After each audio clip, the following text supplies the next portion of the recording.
Eyes بن عمر ایک صحابی ہیں اور فتح مکہ والے سال ابھی تک حضرت ابو سفیان رضی اللہ تعالیٰ عنہ مسلمان نہیں ہوئے تھے. تو کسی نے ذکر کیا تو اس نے ابو سفیان رضی اللہ تعالیٰ عنہ کا نام پہلے لیا اور آئز بن عمر کا نام بعد میں لیا. تو میرے اور آپ کے آقا و مولا ناراض ہو گئے اور فرمایا ایسا نہیں کرو گے، تم سردار ہیں قوم کے ابو سفیان اور یہ آئز ایک سادہ مسلمان ہیں، لیکن چونکہ یہ مسلمان ہیں لہٰذا نام لیتے ہوئے تم پہلے اس کا نام لو گے. اقبال کہتا ہے کہ قطرائے آب وضو کمبرے خوب تر از خون ناب کیسرے، کہ حضرت علی رضی اللہ تعالیٰ عنہ کے در کا غلام کمبر رضی اللہ تعالیٰ عنہ جب وضو کرتے ہیں اور ان کے وضو کے پانی سے جو قطرے گرتے ہیں وہ اس دور کی سپر طاقت سلطنت روم کا شہنشاہ کیسر، کہا کیسر کے خون سے وہ قطرائے وضو زیادہ قیمتی ہے جو محمد عربی کے غلام کے بدن کو چھو کے گزرتا ہے. تو اسلام کی ایک اپنی انوکھی شان ہے، اسلام کا ایک اپنا مزاج ہے.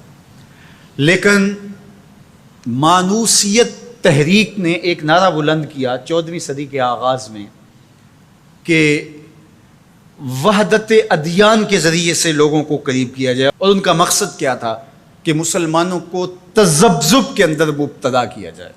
ان کو کہا جائے کہ دیکھو سارے دین کے ماننے والے لوگ ہیں، سب کو حق ہے، عمل کریں، کوئی حرج نہیں ہے، اور ایک دوسرے کے قریب ہوں، ایک دوسرے کے پاس آنا جانا رکھیں. اس طرح کے کچھ نعرے تراش کے جو ہے وہ ایک فکر انہوں نے دینا چاہیے.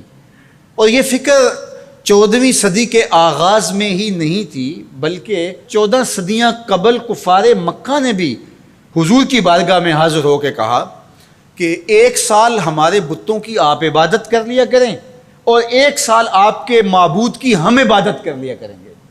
اس کا فائدہ یہ ہوگا کہ اگر آپ کا دین سچا ہوا تو ہمیں فائدہ ہو جائے گا، ہماری آخرت اچھی ہو جائے گی، اور اگر ہمارا دین سچا ہوا تو آپ کا کام بن جائے گا. باہمی مناقشت، لڑائیاں، الجھاؤ یہ بھی نہیں ہوگا، دونوں کا فائدہ ہو جائے گا. جب انہوں نے یہ پیشکش حضور سے کی تو حضور کے سینہ اطہر پہ سورہ الکافرون کا نزول ہوا. قل یا ایھا الکافرون لا اعبد ما تعبدون، اے محبوب فرما دو کہ جن کو تم پوجتے ہو ان کو میں نہیں پوجتا، اور جس کو میں پوجتا ہوں اس کو تم پوجنے والے نہیں ہو، اور جس کو تم پوجتے ہو میں کبھی بھی اس کو پوجنے والا نہیں ہوں. لکم دینکم ولی دین، تمہارا دین تمہارے ساتھ، میرا دین میرے ساتھ. تو یہ ایک الگ تشخص ہے میرے اور آپ کے آقا و مولا کے سینے پہ اتاری گئی صورت کے ذریعے سے جو واضح کیا گیا. ہر دور کے اندر ایسا ہوا، لیکن میں نے عرض کیا کہ 14ویں صدی کے اندر خاص طور پہ اس کا ڈور ڈالا گیا، اور اس وقت سے یہ تحریکیں چل رہی ہیں. اور بڑے بڑے نام ہیں، ان میں سے کچھ نام آپ بھی جانتے ہیں جو نادیدہ یا دیدہ طور پہ اس فلسفے کے زیر اثر آئے اور انہوں نے یہ تبلیغ شروع کر دی جو اسلام کی بنیادی فکر کے منافی ہے. گزشتہ دنوں پاکستان کی قومی اسمبلی کے اندر ایک مندر کی تعمیر کے حوالے سے جب بات چلی تو ایک صاحب نے کہا کہ کسی دین کو کسی دین پر کوئی برتری حاصل نہیں ہے، کہ میں مغرب میں ایک گرجا گھر میں نماز پڑھی ہے اور انہوں نے مجھے اجازت دی ہے. وہ تو چرچ فروخت کر دیتے ہیں تو آپ مسجد فروخت کر دیں گے؟ وہ اپنا دین ترک کر چکے ہیں، وہ تو ان کی خواہشات کا مجموعہ ہے، تحریف راہ پا چکی ہے، اور انہوں نے ان خواہشات کے نتیجے میں جو مل بیٹھ کے فیصلہ کر لے اس میں وہ اپنی عبادت گاہ کو بیچ دیتے ہیں. تو کیا ہم اپنی عبادت گاہ کو بیچ سکتے ہیں؟ ہم کہتے ہیں جی وہ دیتے ہیں تو ہم بھی دے دیں. یہ کیا بات ہوئی؟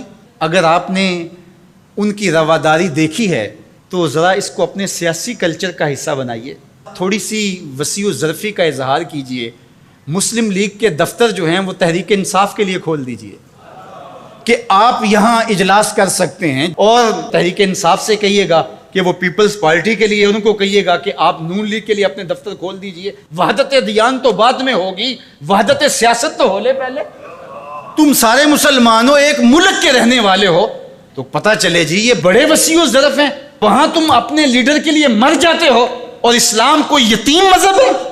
یہ محمد عربی کا لایا ہوا دین ہے. تم اپنے سیاسی مفادات پہ کوئی کمپرومائز نہیں کرتے ہو. یہ کیا تمہارا فلسفہ کہ انہوں نے اپنے چرچ میں اجازت دے دی تو ہم بھی دیں گے؟ میاں ان کی غیرت اجازت دیتی ہے، ان کا دین جو خود ساختہ ہے، اور حضرت عیسیٰ کو چھوڑ کے جو انہوں نے اختیار کیا ہے، ان کی تربیت ان کے نفس نے کی ہے، اور ہماری مسجد کے حوالے سے تربیت محمد عربی نے کی ہے۔ ہمیں تو یہ بتایا گیا سامان مسجد نہ برائے سوختن نہ برائے فروختن، مسجد تو مسجد رہی، مسجد کے اندر جو ٹوٹی ہوئی چٹائی ہے آپ اس کو بھی نہیں بیچ سکتے۔ باقی وہ آپ کے لیے یا دو چرچ کھول رہے ہیں اور کہیں کہ وہاں نماز پڑھیں اور آئیں، وہاں ہمیں آپ کو اجازت دیتے ہیں۔ میں آپ کو ایک پیشکش کرتا ہوں کہ انہیں کہیں کہ تم بڑے وسیع و ظرف ہو مگر بہت کشادہ ذہن ہے، تو ہمیں مسجد کرتبہ میں نماز پڑھنے دیں۔ مسجد کرتبہ میں جو مسلمانوں کی بنائی ہوئی ہے، 10 مربع کلومیٹر پر پھیلی ہوئی وہ مسجد، اس کے باغات، اس کے احاطے، اس کے متعلقات اگر شامل کریں، حمام شامل کریں، تو 10 مربع کلومیٹر پر وہ مسجد تھی، اور 1400 ستونوں پر پھیلی ہوئی مسجد کا حال۔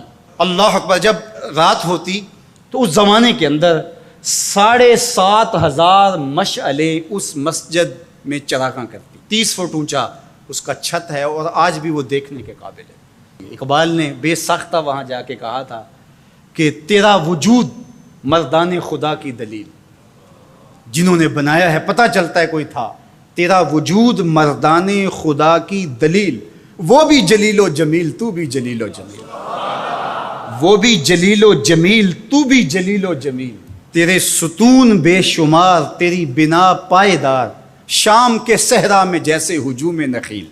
تو وہ مسلمانوں نے بنائی ہوئی ہے، 800 سال مسلمانوں نے اندلس میں حکمرانی کی، اب وہ مسجد مسلمانوں کی تعمیر کردہ وہاں موجود ہے اور گرجا گھر میں تبدیل کر دی گئی ہے۔ 2008 میں مقامی مسلمانوں نے پوپ کو درخواست دی کہ جس رواداری کی، مذہبی رواداری کی آپ بات کرتے ہیں، اس رواداری کو قائم کرنے کے لیے ایسا کیا جائے کہ ہمیں بھی اس مسجد میں نماز پڑھنے کی اجازت دی جائے۔ یہاں گرجا گھر ہے، تصویریں لگی ہوئی ہیں، اور وہ آ کے عبادت کرتے ہیں عیسائی، تو ہم بھی ایک گوشے میں عبادت کر لیا کریں۔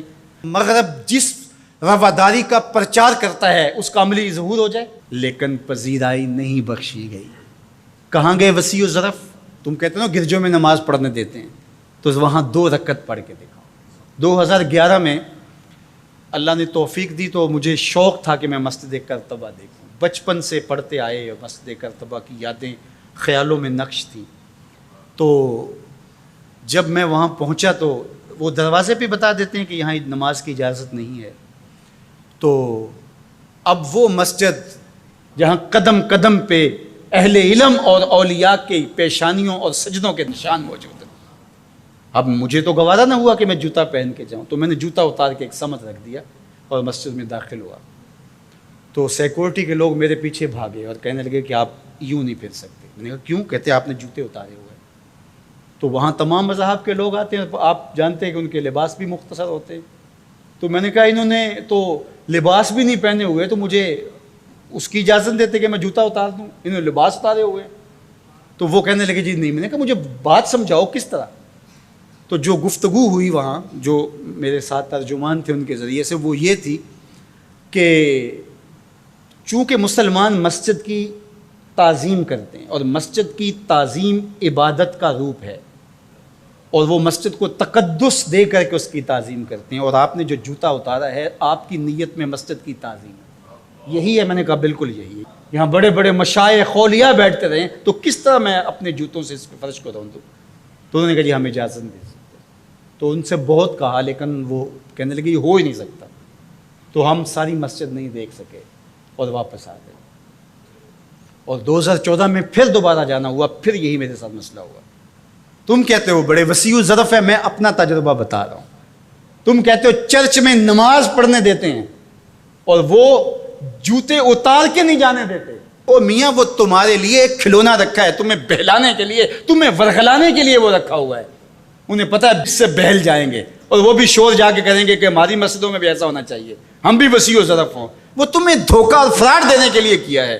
اقبال نے کہا تھا اندروں تاریخ تر از چنگیز، یہ بظاہر میٹھے میٹھے لگتے ہیں لیکن ان کا اندر چنگیز سے بھی زیادہ تاریخ ہے۔ تو جو گرجے فروخت کر دیتے ہیں، آج آیا صوفیہ کہ ان کو کیوں تکلیف ہو گئی؟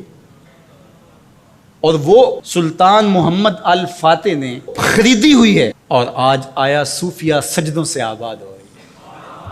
آج وہ مسجد اذانوں سے پرنور ہو رہی ہے اور ماحول کے اندر وہ عجیب خوشیاں پھیل رہی ہیں۔ تو تکلیف اسلام سے ہے، وہ چاہتے ہیں کہ یہ تذبذب میں مبتلا ڈھیلے ڈھیلے مسلمان رہیں، خیر سے رہیں، ان سے کیا ہماری پریشانی ہے؟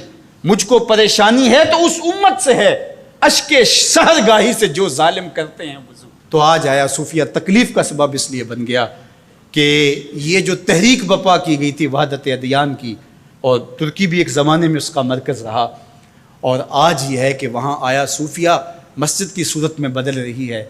لیکن مغرب خوش ہے کہ پاکستان میں مندر بن رہے ہیں، عربستان میں مندر بن رہے ہیں، اور اسرائیل کے ساتھ ہم عربوں کے تعلق کو مضبوط کر رہے ہیں، لیکن یہ تمہارا ادھورا سا خواب ہے جو کبھی پورا نہیں ہوگا، یہ وقتی ہوگا۔ انشاءاللہ وہ وقت دوبارہ آنے والا ہے کہ پوری کائنات پہ جھنڈا میرے حضور کا ہی ہوگا۔ ملیں گے سینہ چاکانے چمن سے سینہ چاک، بزم گل کی ہم نفس باد صبا ہو جائے گی، شبنم افشانی پیدا کرے گی میری سوز و ساز، اس چمن کی ہر کلی درداش نہ ہو جائے گی، آسمان سحر کے نور سے ہوگا آئینہ پوش، ظلمت رات کی سیما پا ہو جائے گی، شب گریزاں ہوگی آخر جلوہ خورشید سے، یہ چمن معمور ہوگا نغمہ توحید سے۔